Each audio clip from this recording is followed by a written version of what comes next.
Line of actual control کو یا اس بے آباد سے علاقے کو اس میں اپنی سرحد کو تبدیل کر کے کوئی تھوڑا سا علاقہ اور مزید اس پر قابض ہو جانا اس کا مقصد نہیں ہو سکتا، بلکہ یہ اس کے لارجر جو اس کے جو مقاصد ہیں وہ یہ ہیں کہ اس ایریا کو ڈسٹرب کر کے یہاں پر پیسفل موومنٹ کو روکا جائے تاکہ ون بیلٹ ون روڈ والا جو منصوبہ ہے چائنا کا اس کو پایا تکمیل تک نہ پہنچا دیا جائے اور ظاہر سی پیک کو بھی ڈسٹرب کیا جائے۔ جی میرے خیال میں اوریہ مقبول جان صاحب بالکل درست کہہ رہے ہیں، میں اس کو مختصر دوسرے الفاظ میں آسان الفاظ میں بیان کر دوں کہ یہ امریکہ انڈیا گٹھ جوڑ کی پریکٹیکل مینیفیسٹیشن ہے جو کچھ اس وقت کشمیر میں ہو رہا ہے اور جو کچھ کشمیر کی وجہ سے لداخ میں ہو رہا ہے۔ اوور آل اس کا مقصد ہے ایک جو اسٹریٹجک ٹرم یوز ہوتی ہے کنٹینمنٹ آف چائنا، یہ ہے انسرکلمنٹ آف چائنا، کیونکہ ساؤتھ چائنا سی جہاں سے چائنا کا $5 ٹریلین کا ٹریڈ ہوتا ہے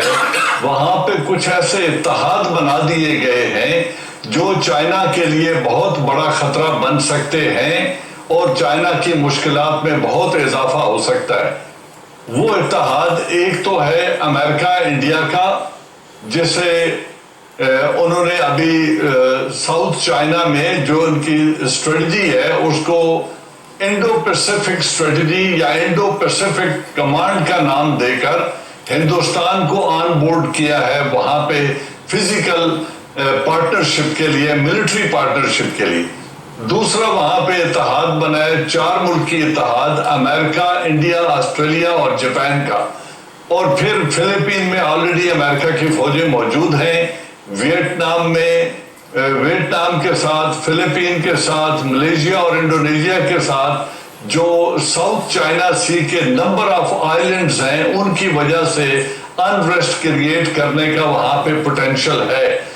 اس چیز کو اوبویٹ کرنے کے لیے، اس سے بچنے کے لیے اور اپنے انٹرنیشنل ٹریڈ کو جاری رکھنے کے لیے چائنا نے اس چیز کو بہت پہلے بھانپ لیا تھا اور انہوں نے بیلٹ اینڈ روڈ انیشیٹو کا آغاز کر دیا تھا۔ یہ تھا تاکہ وہاں اگر کچھ ہوتا ہے مجھے 7 ارب آبادی۔ جی مجھے سر ایک چھوٹا سا بریک لیں، اپنی بات کو مکمل کر لیجیے گا، لیکن ایک اور سوال جو آپ دونوں کی بات سے میرے ذہن میں پیدا ہو رہا ہے وہ یہ کہ اگر منصوبہ اتنا بڑا تھا، ایک جو بریک پہ جانے سے پہلے بات ہو رہی تھی اوریہ صاحب کا اور جنرل اعجاز امان صاحب کا خیال تھا ڈاکٹر صاحب کہ یہ بنیادی طور پر بھارت چائنا کے ون بیلٹ ون روڈ کو ڈسٹرب کرنے کے لیے، سی پیک کو متاثر کرنے کے لیے اور اس علاقے میں کشیدگی برقرار رکھنے کے لیے تاکہ انویسٹرز کو اور باقی لوگوں کو ذرا ایک خوف میں مبتلا کیے رکھے، اس کی یہ ایکٹیویٹی تھی بنیادی طور پر جو اس وقت جو کچھ دن پہلے گلوان ویلی میں ہوئی یا لداخ میں جاری ہے۔ آپ کے خیال میں جو میں سوال اٹھا کے گیا تھا بریک پر جانے سے پہلے کہ اگر یہ اتنا اہم ٹاسک ہے، اتنی کمزور منصوبہ بندی کیوں تھی آپ کے خیال میں؟ دیکھیے میرا نہیں خیال کہ کمزور منصوبہ بندی تھی، ہوا یہ کہ جب اجیت سنگھ صاحب نے جو رننگ میٹ ہیں مودی کے، انہوں نے on the house of the parliament, on the floor of the parliament